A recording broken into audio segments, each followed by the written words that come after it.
tentang bagaimana tentang apa namanya? Tentang apa itu?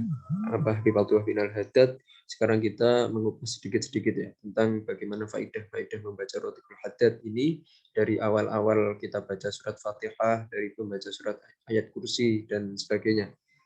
Tentunya ayat suci Al-Quran itu adalah suatu zikir yang luar biasa. Zikir yang paling utama itu adalah membaca Al-Quran. Jadi keutamaan untuk membaca surat Al-Fatihah itu luar biasa.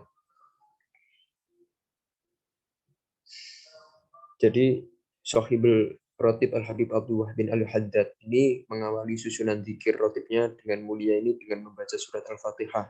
Jadi surat pilihan dari surat-surat yang ada di dalam Al-Quran yang memiliki keagungan yang luar biasa, rahasia dan keutamaan yang tidak dapat dibandingkan dengan surat-surat yang ada di dalam Al-Quran. Bahkan dengan keseluruhan ayat-ayat Allah yang pernah diturunkan kepada segenap nabi-nabinya.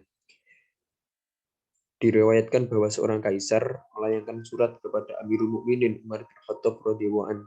Dalam suratnya ia bertanya, kami dapati dalam Injil bahwa barang siapa yang membaca surat yang di dalamnya tidak terdapat 7 huruf yaitu sa, kho, za, fa, zai, jim, dan sin, maka Allah mengharamkan jasadnya dari siksa api neraka. Dan kami telah cari dalam kitab Zabur dan Taurat, akan tetapi kami tidak menemukannya. Apakah surat tersebut terdapat dalam kitab kalian? Kemudian Sayyidina Umar bin Khattab mengumpulkan para sahabat pada waktu itu dan memberitahu hal ini, maka berkata kepada beliau Sayyidina Ubay bin Ka'ab radhiyallahu an, surat itu adalah Al-Fatihah. Kemudian dijawab oleh surat sang kaisar dan akhirnya dia pun memeluk Islam pada waktu itu. Al-Imam Abu Su'ud bin Muhammad Al-Madi dalam tafsirnya menyebutkan sebuah riwayat tentang surat Al-Fatihah yang agung. Dari Huzaifah Al-Yamani telah bersabda Rasulullah Muhammad, yaitu bahwasannya Allah menimpakan azab yang sangat pedih kepada suatu kaum, maka salah seorang anak dari anak-anak pada kaum itu membaca surat Al-Fatihah dan Allah Subhanahu wa taala mendengarnya, maka dia mengangkat azab dari kaum tersebut selama 40 tahun berkat bacaan mulia tersebut. Jadi faedah membaca surat Al-Fatihah itu luar biasa. Banyak sekali faedah-faedah yang sangat luar biasa tentunya dengan bacaan surat Al-Fatihah.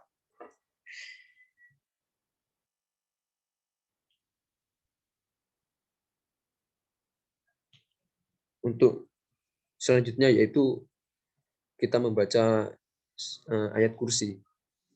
Allahu la ilaha illa huwal hayyul qayyum la ta'khudhuhu sinatun wa la nawm lahu ma fis samawati wa ma fil ard man dhal ladzi yashfa'u 'indahu illa bi idhnihi ya'lamu ma bayna aydihim wa ma khalfahum wa la yuhituna bi shay'in min 'ilmihi illa bima sha'a wasi'a kursiyyus samawati wal ard wa la yaquduhu hifdhuhuma wa huwal 'aliyyul 'azim. Diriwayatkan oleh Baihaqi bahwa barang siapa yang membaca ayat kursi di saat akan berbaring tidur, maka Allah memberikan keamanan pada dirinya, tetangga-tetangganya, dan rumah-rumah yang ada di sekitarnya. Dan diriwayatkan pula bahwa tidak dibacakan ayat kursi di suatu rumah kecuali setan akan pergi dari rumah tersebut selama 30 hari dan tidak akan masuk ke dalam rumah tersebut, mempengaruhi ahli sihir laki-laki maupun perempuan selama pada waktu 40 hari. Dalam sebuah hadis Rasulullah SAW juga pernah bersabda yang artinya barang siapa yang membaca surat ayat kursi setiap selesai dari sholatnya maka tidak lagi jarak antara dia dengan surga kecuali maut, dan barang siapa yang membaca ketika akan tidur maka dia akan berada di dalam lindungan Allah dan setan tidak akan mendekatinya di pagi hari. Amana Rasul bima unzila ila rabbihim wal mu'minun kullun amana billahi wa malaikatihi wa kutubihi wa rusulihi la nufarriqu baina ahadin min rusulihi wa qalu sami'na wa ata'na ghufranaka rabbana wa ilaikal masir la yukallifu Allahu nafsan illa wus'aha laha ma kasabat wa 'alaiha ma kasabat rabbana wa la tu'akhidhna in nasina wa akhtana rabbana tahmil 'alaina isran kama hamaltahu 'alal ladzina min qablina rabbana wa la tahmil واغفر لنا وارحمنا أنت مولانا فانصرنا على القوم الكافرين. Jadi diriwayatkan oleh Sayyidina Abdul Mas'ud Al-Ansari dari Ibnu Abbas radhiyallahu an di dalam hadis riwayat Bukhari dan Muslim, ia berkata telah bersabda Rasulullah SAW, dua ayat terakhir dari surat Al-Baqarah, barang siapa yang membaca keduanya di malam hari maka cukupkanlah bagiku, kedua ayat tersebut melindungi dari segala keburukan. Hadis riwayat Bukhari dan Muslim. Diriwayatkan juga dari Abdullah bin Abbas radhiyallahu an, ketika Jibril sedang bersama Rasulullah Shallallahu alaihi wasallam, ia mendengar pintu yang berbunyi di atas kepalanya. Kemudian ia mengangkat kepalanya lalu berkata, ini adalah suara sebuah pintu di surga yang tidak pernah dibuka. Kemudian salah satu malaikat pada waktu itu turun dan Jibril kembali berkata, ia adalah malaikat yang tidak pernah turun ke bumi. Kemudian malaikat tersebut memberikan salam seraya berkata, bersyukurlah atas dua cahaya yang diberikan kepadamu yang belum pernah diberikan kepada Rasul sebelummu, yaitu surat Al-Fatihah dan surat ayat terakhir di surat Al-Baqarah. Engkau akan mendapatkan manfaat yang sangat besar setiap kali engkau membacanya. Selanjutnya yaitu zikir yang pertama, ini terakhir ya. La ilaha illallah wahdahu la syarikalah lahul mulku wa huwa ala kulli syai'in qadir. Tiada Tuhan selain Allah yang Maha Esa, tiada sekutu baginya, Tuhan yang memiliki kerajaan dan baginya segala pujian, yang menghidupkan dan yang mematikan, dan Dia yang Maha Kuasa atas segala sesuatu. Ini dibaca 3 kali kalau dalam Rotibul Haddad. Dalam kitab Al-Azkar kayak Imam Nawawi disebutkan bahwa Rasulullah Shallallahu alaihi wasallam bersabda, barang siapa yang mengucapkan ia baginya pahala memerdekakan budak dari keturunan Ismail. Barang siapa yang mengucapkan ilaha illa wahdahu la syarikalah lahul mulk walau hamdul hamid wa huwa ala kulli syai'in qadir, maka baginya pahala memerdekakan budak dari anak keturunan Ismail, tertulis baginya 10 kebaikan, terhapus baginya 10 kesalahan, terangkat baginya 10 derajat, dan ia akan terjaga dari godaan setan hingga sore hari. Apabila ia mengucapkan pada sore hari, maka ia akan terjaga sampai pagi hari. Diriwayatkan juga dalam hadis bahwa barang siapa yang memerdekakan budak dari anak keturunan Ismail, maka ia bagikan memerdekakan 12 budak selain anak-anak keturunan Ismail. Jadi mengucapkan sebanyak 3 kali sebagaimana telah ditertibkan dalam rotib ini, maka baginya pahala memerdekakan 3 budak dari anak keturunan Ismail, yang bertiga 36 budak selain dari anak keturunan Ismail, dan tertulis baginya 30 kebaikan, terhapus baginya 30 kesalahan, dan terangkat baginya 30 derajat. Bahwa zikir pertama dalam rotib ini adalah zikir yang paling mulia di antara zikir-zikir yang ada pada rotib ini, dan tidak memperpanjang penjelasannya. Cukuplah kiranya keutamaan zikir ini adalah sebaik-baiknya kalimat yang pernah diucapkan oleh Nabi Shallallahu alaihi wasallam dan para nabi sebelumnya. Dan Allah Subhanahu wa taala memperhatikan orang-orang yang mengucapkan dan diperhatikan Allah, niscaya ia akan selamat dari siksanya. Dan banyak sekali ya faedah-faedah yang lain ketika dibacakan hadis-hadis dari Bukhari, dari Bukhari Muslim, tentang faedah-faedah membaca zikir-zikir yang ada di khotib ini. Salah satunya yang saya bacakan tadi 3 dari surat Fatihah, surat ayat kursi, dan zikir la ilaha illallah wahdahu la syarikalah lahul mulku wa lahul hamdu wa huwa ala kulli syai'in qadir. Dengan ini semoga kita semakin dimantapkan oleh Allah untuk membaca, menzikirkan ini. Semoga kita semuanya selalu dikumpulkan bersama orang-orang soleh, dikumpulkan bersama para orang-orang soleh, juga bersama Rasulullah Muhammad SAW dan seluruh keluarga-keluarga, seluruh para sahabat yang mendahului kita. Semoga mereka diberikan husnul khotimah dan bala yang ada di negeri ini segera berakhir, dan kita diberikan penjagaan oleh Allah, diberikan sehat walafiat wa batinan. Al-Fatihah.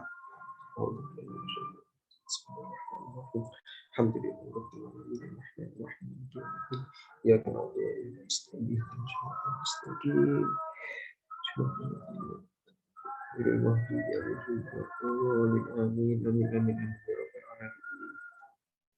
kasih. Terima kasih Gus Taufik atas dawuhnya, terutama beberapa petik syarah dari beberapa bait zikir yang ada di Rotib Al-Haddad ini gitu. Jadi mengapa penting bagi kita ya untuk mengetahui atau ma'rifah ya mengenai zikir-zikir ini, karena ma'rifah itu nggak kalah pentingnya daripada wirid kita gitu. Terus nggak Gus ya? Jadi nanti kalau ada salah langsung dikoreksi nggak Gus? Betul. Gue langsung panggil ilmu. Masya Allah. Ya. Jadi apa namanya, supaya mungkin tidak hanya ketika kita ini berzikir hanya kita ucapkan di lisan, namun kita apa namanya juga memahami juga gitu ya, memahami apa yang kita zikirkan, memahami tentang oh ternyata ada loh gitu dalil-dalilnya gitu, yang nanti juga akan memperkuat gitu. Karena ada sebagian gitu ya, sebagian golongan gitu kan, yang membid'ah-bid'ahkan gitu kan. Kenapa ini 3 gitu kan? Kenapa 50 gitu, la ilaha illallah segala macam. Padahal ya selain ada dalilnya, dia pun dilaksanakan oleh para ulama gitu kan. Karena waktu itu Misal, juga ya gimana Gus?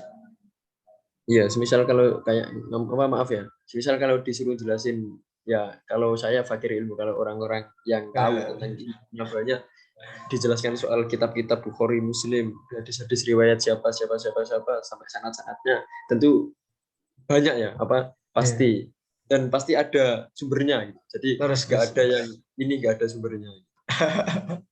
Biasanya malah yang ngomong gitu yang nggak punya sumber Gus. Nah, itu. Yang bilang nggak ada sumbernya itu yang nggak punya sumber biasanya. Jadi wattaba hawa gitu. Jadi mengikuti hawa nafsu ya gitu. Ya kita doakan aja semoga apa namanya bisa dibuka lah ya apa namanya diberikan hidayah untuk memahami apa namanya ini semua gitu ya. Karena ada ini juga ya apa namanya ada hadis juga tentang ada kisah seorang sahabat gitu.